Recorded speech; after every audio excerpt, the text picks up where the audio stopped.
Hello student, welcome to the classes. आज हम लोग स्टार्ट कर रहे हैं आपका चैप्टर है आपका ये सॉल्ट हाइड्रोलाइसिस के ऊपर। तो सॉल्ट हाइड्रोलाइसिस हम आपको इस लेक्चर में बताएंगे।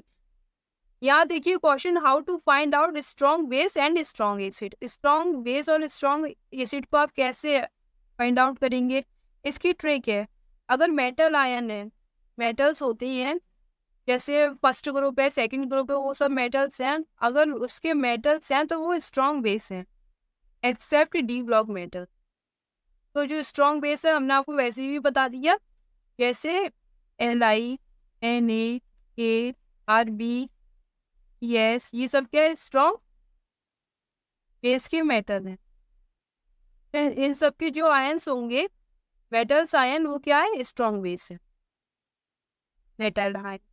सेकेंड देखिए, अगर Cl नेगेटिव है, सल्फेट आयन है, क्लोरेट आयन है, नाइट्रेट आयन है और आई नेगेटिव है, आयोडाइड आयन है, तो ये सब क्या है?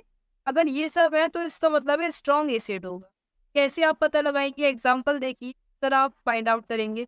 यहाँ पर ये K प्लस है और यहाँ पर ये Cl नेगेटिव है। K प्लस क्या है? मेटल आयन है, मेटल आयन है तो ये स्ट्रॉन्ग बेस होगा। तो K प्लस क्या है? Metal ion. पोटेशियम है, मेटल आयन। मेटल आयन से तो इसका मतलब ये क्या है? स्ट्रॉन्ग बेस है। ये लिखा हुआ है यहाँ पर स्ट्रॉन्ग बेस होगा। ई ब्लॉक की मेटल्स जो है वो वीक बेस होती है। यहाँ पर Cl नेगेटिव देखिए, ये Cl नेगेटिव है, ये क्या है? Strong acid plus strong acid.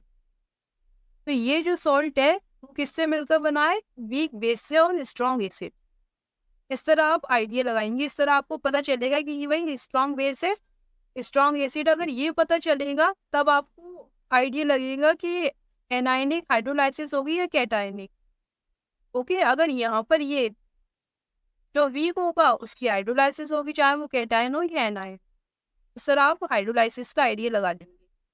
Hydrolysis का आइडिया लगाने के लिए आपको ये तो पता होना चाहिए ये स्ट्रॉन्ग एसिड से आया है या स्ट्रॉन्ग बेस से आया है, या वीक एसिड से आया है या वीक बेस से आया है। सेकेंड देखिए, Na2CO3, ये क्या है? सोडियम। सोडियम क्या है? मेटल।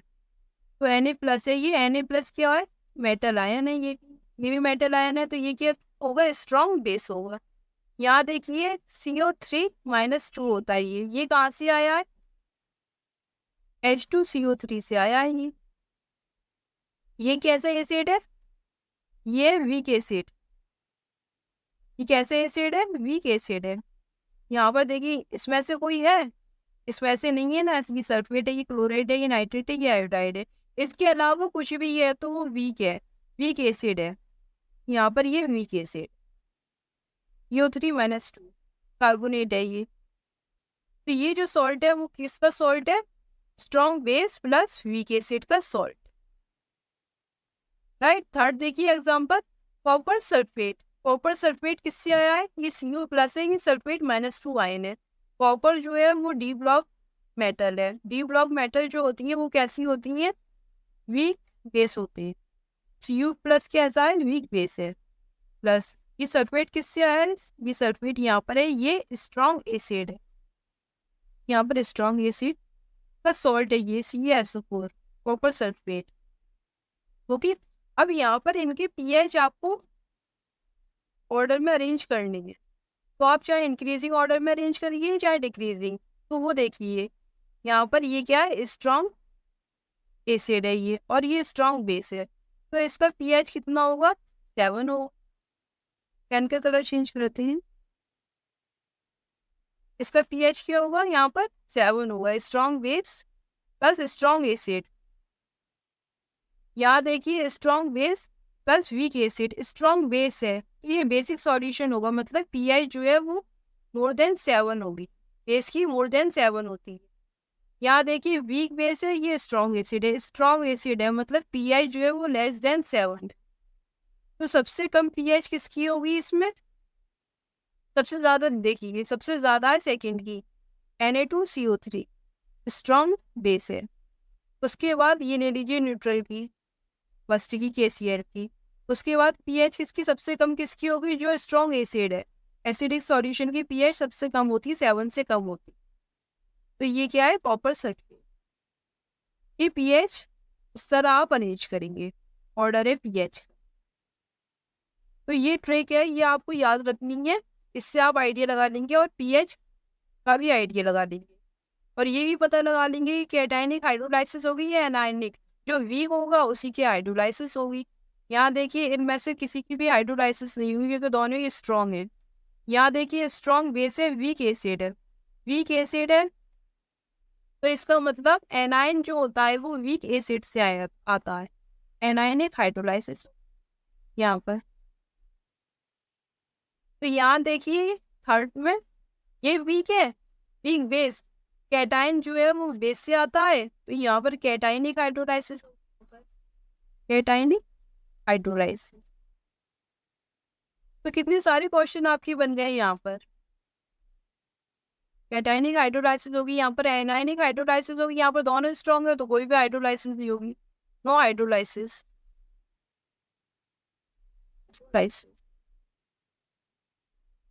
ओके, अब देखिए क्वेश्चन, विच सॉल्ट अंडर को कैटायनिक हाइड्रोलाइसिस, इनमें से कौन सा सॉल्ट कैटायनिक हाइड्रोलाइसिस के अंदर जाएगा।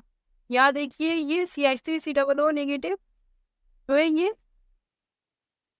एसिटिक एसिड से आया है, और पॉजिटिव जो पार्ट है NH4 पॉजिटिव ये आया है NH4OH से, तो ये वीक एसिड से आया है और ये वीक बेस से आया है, तो इसमें दोनों हाइड्रोलाइसिस होगी, बोथ कैटायनिक भी एंड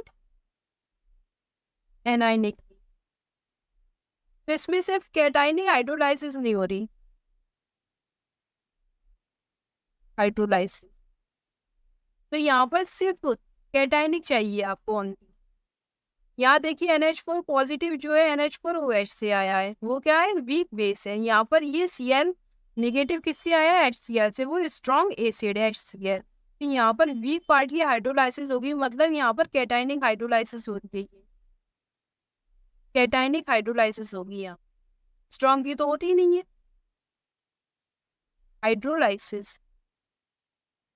अब यहाँ देखिए थर्ड है CH2Cl COO, यहाँ पर ये नेगेटिव पार्ट है और ये पॉजिटिव पार्ट है, ये मेटल आयन है K+, कहाँ से आया है, KOH से, वो क्या है, स्ट्रॉन्ग बेस है। और यहाँ पर ये क्या है, एनायन कहाँ से आया है, एनायन एसिड से आएगा, ये क्या है, वीक एसिड। वीक एसिड क्यों है, यहाँ पर देखिए वैसे कोई ये Cl नेगेटिव सल्फेट और यहाँ पर CrO4 negative chlorate nitrate iodide, वैसे कोई है नहीं है, अगर होता तो स्ट्रॉन्ग एसिड होता, नहीं है तो ये वीक एसिड है। क्लियर। अब यहाँ देखिए यहाँ पर ये वीक एसिड है, तो इसका मतलब ये एनायन है, यहाँ पर एनायनिक हाइड्रोलाइसिस, एनायनिक हाइड्रोलाइसिस। तो यहाँ पर ऑप्शन सेकंड में ही हो रही है कैटायनिक हाइड्रोलाइसिस। ओके, इनमें तो दोनों ही हो रहा है, हम सब क्या पूछा है, सिर्फ कैटायनिक हाइड्रोलाइसिस के बारे में, तो ऑप्शन सेकंड जो है वो करेक्ट आंसर है।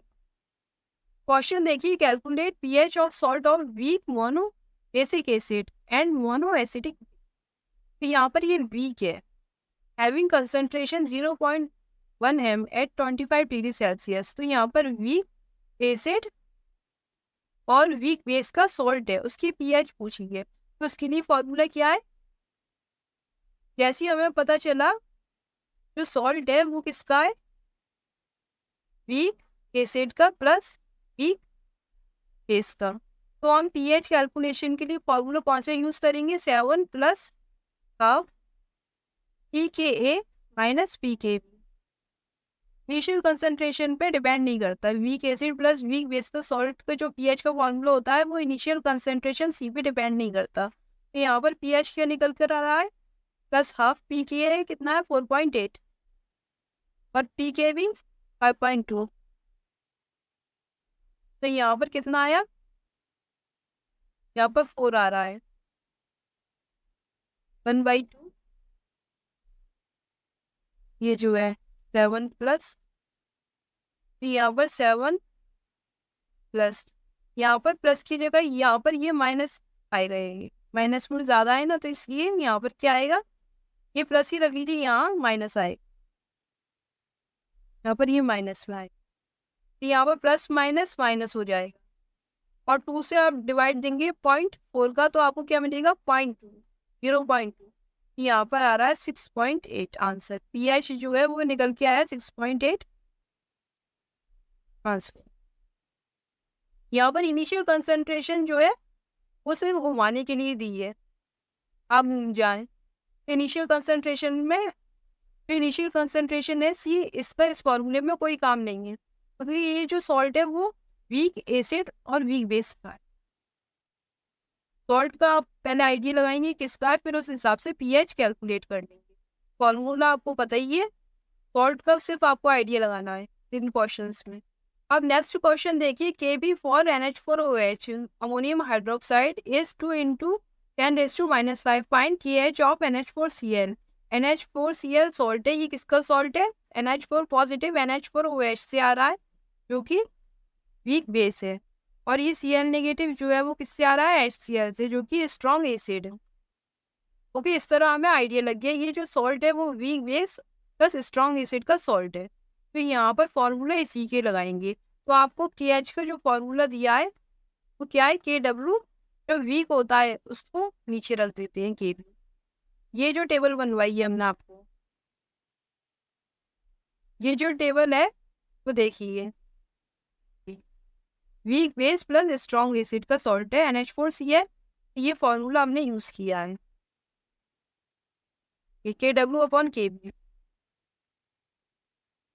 KW/KB। KB जो KW है वो कितना होता है, 25 डिग्री सेल्सियस टेम्परेचर पर -14, और KB तो इंटू 10⁻⁵। तो ये निकल कर आएगा, इसकी वैल्यू निकल के आएगी 5 × 10⁻⁻10 KH की value. KH is equal to 5 × 10⁻⁻10। Okay, ये आपका आंसर। अब देखिए question, find the equilibrium constant for the reaction of weak acid with NaOH। यहाँ पर ये इक्विलिब्रियम कांस्टेंट आपको फाइंड आउट करना है। ये इक्विलिब्रियम, यहाँ देखिए weak acid HA solution, weak acid HA plus NaOH, यहाँ पर ये न्यूट्रलाइजेशन रिएक्शन है। यहाँ पर क्या मिला आपको, Na प्लस वाटर मिला, यहाँ पर ये सॉल्ट है। इसके लिए जो आपको इक्विलिब्रियम कांस्टेंट है वो ये लिख दिया आपने कि इक्विलिब्रियम है, ये आपको निकालना है, क्या आपको निकालना है। अब जो रिएक्शन है आपको इसके ठीक रिवर्स रिएक्शन पता है, ये न्यूट्रलाइजेशन रिएक्शन है, न्यूट्रलाइजेशन रिएक्शन कहलाती है। अब हाइड्रोलाइसिस रिएक्शन आपको पता है ठीक अपोजिट होती है। सॉल्ट में अगर आप वाटर डाल देंगे तो क्या होगा, हाइड्रोलाइसिस। यहाँ पर आपको क्या मिलेगा, एसिड मिलेगा और बेस मिल जाएगा। तो इसके लिए क्या निकल कर आता है, KH। KH की वैल्यू आपको पता है ही, सब KH की जितनी भी वैल्यू है। तो इसमें और इसमें रिलेशन क्या होता है, कि equilibrium is equal to 1/KH। तो ये जो रिएक्शन है वो ठीक रिवर्स हो रही है, और रिवर्स होती है रिएक्शन तो 1/ में चला जाता है। तो यहाँ पर जब आप KH निकालेंगे, KH की वैल्यू, तो वो K इक्विलिब्रियम जो है वो 1/ में चला जाएगा, ये वैल्यू आ जाएगी, इसके इक्वल हो जाएगा। तो यहाँ से यह कॉन्सेप्ट आपको पता ही है, हमने केमिकल इक्विलिब्रियम में पढ़ा था। तो यहाँ देखिए K इक्विलिब्रियम आपको निकालना है, तो KH की वैल्यू कैसे निकालेंगे आप, ये क्या है, वीक एसिड है और स्ट्रॉन्ग बेस है, वीक एसिड है और यहाँ पर ये क्या है, स्ट्रॉन्ग बेस है। तो जो वीक होता है उसी की वैल्यू होती है नीचे, KH is equal to KW/, weak क्या है यहाँ पर एसिड है तो Ka आएगा यहाँ। तो इस तरह अगर हम KH की वैल्यू यहाँ पर रखेंगे KW/Ka, तो K इक्विलिब्रियम क्या निकल के आएगा, यहाँ पर K इक्विलिब्रियम क्या निकल के आएगा, Ka/Kw, ये वैल्यू निकल के आई। Ka की वैल्यू कितनी है, यहाँ पर ये है 10⁻⁶। Kw की आपको पता है 25 डिग्री सेल्सियस पर 10⁻⁴। वैल्यू क्या निकल के आई, ये ऊपर जाएगा तो प्लस में आएगा, 10 माइनस 6 प्लस का 14, 14 में से अगर आप माइनस करेंगे 6 को, कितना निकल के आएगा? 10⁸ तो यहाँ पर ये जो वैल्यू निकल के आएगी वो निकल के आएगी 10⁸ ये इक्विलिब्रियम की वैल्यू। ये आपका आंसर हो गया, यही आपसे पूछा है। इस तरह आपने ये निकाल ली, बहुत सिंपल है। ये जो रिएक्शन है ये आपको क्वेश्चन में दी है, ये रिएक्शन आपको पता है, ठीक, रिवर्स होती है और उसके लिए KH की वैल्यू है वो सब आपको पता है, इसलिए आपने ठीक रिवर्स कर दिया। KH is equal to 1/K equilibrium. यहाँ से K इक्विलिब्रियम जो है वो अपॉन में आएगा 1/KH की वैल्यू की। ओके, इस तरह आप लिख सकते हैं इसे। यहाँ से ये आपने KH का फॉर्मूला यूज कर लिया, यहाँ पर वैल्यू पुट कर ली और आंसर निकल के आया 10⁸ आंसर आया आपका K इक्विलिब्रियम। इक्विलिब्रियम कांस्टेंट है। नेक्स्ट क्वेश्चन देखिए, which of the following is not acidic salt, इनमें से कौन सा एसिडिक सॉल्ट नहीं है? तो जो H+ देता है वो एसिडिक सॉल्ट होता है। तो यहाँ पर NaHSO4 पीछे पढ़ के आए, ये H+ देगा तो ये क्या है? Acidic salt. यहाँ पर देखिए ये भी H+ दे देगा तो ये भी एसिडिक सॉल्ट है। यहाँ पर ये जो है इन दोनों में आपको कंफ्यूजन होगा। यहाँ देखिए इसका फॉर्मूला जो होता है H2PO4 का, पहले बात करते हैं H2PO4। तो यहाँ पर ये फॉर्मूला देखिए, यहाँ पर इसका ये P है, यहाँ पर ये O, यहाँ पर इन O यहाँ दे दीजिए, 4O हो गई, 4O हो गए। अब यहाँ पर ये H, ये H, और यहाँ पर ये क्या है? Na। यहाँ पर आप Na+ दे दें। तो यहाँ पर एक H O के साथ है, ये दूसरा H भी O के साथ है। ये जो भी जितने भी H हाइड्रोजन O के साथ होते हैं वो H+ रिलीज करते हैं। तो यहाँ पर 2 H+ आपको मिल सकते हैं, तो ये भी एसिडिक सॉल्ट है। तो यहाँ पर 2 H+ आपको मिल जाएंगे, एक H+ ये दे देगा, एक H+ ये दे देगा। जितने भी H ऑक्सीजन के साथ जुड़े हुए होते हैं वो रिलीज हो जाते हैं, H+ दे देते हैं। और जो फॉस्फोरस के साथ डायरेक्ट अटैच होते हैं, जैसे ये इस तरह अटैच है, ये रिलीज नहीं होता। ओके, अब यहाँ देखिए ऑप्शन डी, यहाँ पर ये फॉस्फोरस है H2PO, यहाँ पर 2 कर दीजिए CO2, यहाँ पर ये Na है। तो यहाँ पर फॉस्फोरस डबल बॉन्ड O, यहाँ पर एक O ये है, यहाँ पर ये H है, ये H है, यहाँ पर ये नेगेटिव, यहाँ पर Na+। यहाँ पर आप देखिए कोई भी हाइड्रोजन ऑक्सीजन के साथ अटैच है इस स्ट्रक्चर में? नहीं है। अगर होता तो वो रिड्यूस्ड होता, कैटायन जो H+ है वो देता। यहाँ पर नहीं है तो ये नहीं देगा। तो इसलिए अगर ये H+ नहीं दे रहा तो ये क्या है? एसिडिक सॉल्ट नहीं है। तो जो ऑप्शन डी है वो क्या है? करेक्ट ऑप्शन है आपका। यहाँ पर ये 2 है, ये एसिडिक सॉल्ट ये है, ये तो है क्योंकि ये H+ देगा, ये यहाँ से H+, वो H+ दे सकता है। जो ऑक्सीजन के साथ जुड़े हैं वो H+ देंगे क्योंकि हाइड्रोजन और ऑक्सीजन के बीच में इलेक्ट्रोनेगेटिविटी डिफरेंस है। फास्फोरस और हाइड्रोजन के बीच में इतनी इलेक्ट्रोनेगेटिविटी डिफरेंस नहीं है, तो इसलिए ये H+ रिलीज नहीं करते। ओके, यहाँ पर एक अगर Na+ नहीं होता तो एक हाइड्रोजन होता, Na+ के साथ रिएक्शन करने की वजह से इसने इससे रिएक्शन कर ली तो ये चला गया। तो यहाँ पर नेगेटिव Na+, कोई भी हाइड्रोजन ऑक्सीजन से अटैच नहीं है इस स्ट्रक्चर में, तो इसलिए H+ रिलीज नहीं करेगा, ये एसिडिक सॉल्ट नहीं है। यहाँ देखिए question arrange the following salt in increasing order of pH। तो यहाँ पर pH के इंक्रीजिंग ऑर्डर देखना है, ये सॉल्ट है।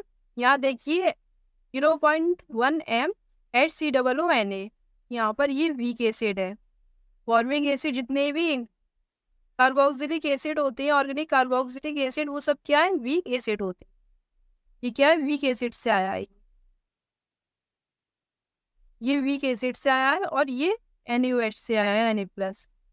ये स्ट्रॉन्ग बेस है। तो यहाँ पर pH कितनी होगी? जो स्ट्रॉन्ग होता है उसके हिसाब से pH होती है। ये स्ट्रॉन्ग है तो pH मोर देन 7 हो, और सॉल्यूशन कैसा होगा? बेसिक होगा। यहाँ देखिए NH4Cl, ये पॉजिटिव है, ये नेगेटिव है। NH4OH जो है 0.1 m सब है, इसमें कोई प्रॉब्लम नहीं होना चाहिए, 0.1 m सब है, ठीक, यहाँ कोई प्रॉब्लम नहीं होना चाहिए। NH4 पॉजिटिव किससे आ रहा है? NH4 OH से, तो वो क्या है? वीक बेस है। और ये Cl नेगेटिव स्ट्रॉन्ग एसिड से आ रहा है, तो जो स्ट्रॉन्ग होता है उसके हिसाब से pH होता है, pH is less than 7, solution acidic. यहाँ देखिए H3COO नेगेटिव, यहाँ पर ये पॉजिटिव है, यहाँ पर ये एसिडिक एसिड से आ रहा है जो कि वीक एसिड है, और ये NH4OH से आ रहा है जो कि वीक बेस है। तो इनका pH कितना होगा? कैसे आईडी लगाएंगे आप? तो इसके लिए ये वैल्यू दी है, Ka की भी वैल्यू दी है, Kb की भी वैल्यू दी है। तो इसका pH जो कैलकुलेट करेंगे वो किस फॉर्मूले से कैलकुलेट करेंगे? 7 प्लस हाफ, इसका formula weak acid plus weak base के सॉल्ट के pH का फॉर्मूला लगाना है आपको, गलत फॉर्मूला मत लगा दीजिए, माइनस Kb, ये फॉर्मूला आप लगाएंगे। यहाँ पर Ka की वैल्यू Kb से ज़्यादा है, अगर आप इसका लॉग लेंगे माइनस का लॉग Ka, तो वैल्यू रिवर्स हो जाएगी, माइनस का लॉग Kb, इसीलिए जो pKa होगा वो कम होगा pKb से। यहाँ पर माइनस का लॉग Ka कितना होता है? pKa, और माइनस का लॉग Kb pKb। ओके, तो यहाँ पर ये होगा, अगर Ka बड़ा है यहाँ पर pKb छोटा होगा, pKa छोटा होगा pKb से, राइट। तो ये वाली वैल्यू ज्यादा होगी, यहाँ पर माइनस में आएगा, जो माइनस में आ रहा है तो इसका मतलब 7 में से कुछ माइनस होगा, तो pH जो होगा वो लेस देन 7 आएगा। वैल्यू तो हमें पता नहीं है, यहाँ पर ये वैल्यू ज्यादा है तो ये माइनस में आ रही है, माइनस में आएगी तो यहाँ से कुछ माइनस होगा, 7 में से कुछ माइनस होगा, तो इसका मतलब pH जो है वो लेस देन 7 है, राइट। NaCl जो है ये सॉल्ट है स्ट्रॉन्ग बेस का और स्ट्रॉन्ग एसिड का, तो इसका pH तो आपको पता है वो 7 होगा। तो इंक्रीजिंग ऑर्डर देखिए, सबसे ज्यादा pH किसका है? यहाँ पर ये है और ये है, तो यहाँ पर ये और ये है, तो सबसे ज्यादा जो pH है वो A का है। फिर उसके बाद pH ये जो है ये 7 के इक्वल है, ये D है। फिर उसके बाद ये pH कम है 7 से और ये भी pH कम है 7 से। फिर यहाँ पर देखिए ये एसिड है, ये ज्यादा कम होगा, ये वाला ये लेस होगा, ये फिर भी ऑलमोस्ट इक्वल होगा, है ना। मैंने आपको पहले ही बताया ये ऑलमोस्ट इक्वल होगा इसका वीक एसिड और वीक बेस का। तो यहाँ पर ये होगा C, फिर होगा आपका ये P, क्योंकि ये स्ट्रॉन्ग एसिड है, स्ट्रॉन्ग एसिड का pH तो बहुत कम चला जाता है, तो ये क्या है यहाँ पर ये होगा pH का ऑर्डर, सबसे ज्यादा A का, फिर D का, फिर C का, फिर सबसे कम D का, यहाँ पर B। ये टॉपिक आपका कंप्लीट हुआ सॉल्ट हाइड्रोलाइसिस। यहाँ पर जितने भी पॉसिबल क्वेश्चन थे किस तरह बनेंगे, किस तरह इसका कॉन्सेप्ट है, वो सब हमने आपको बता दिया है। तो ये टॉपिक आपका कंप्लीट हो रहा है।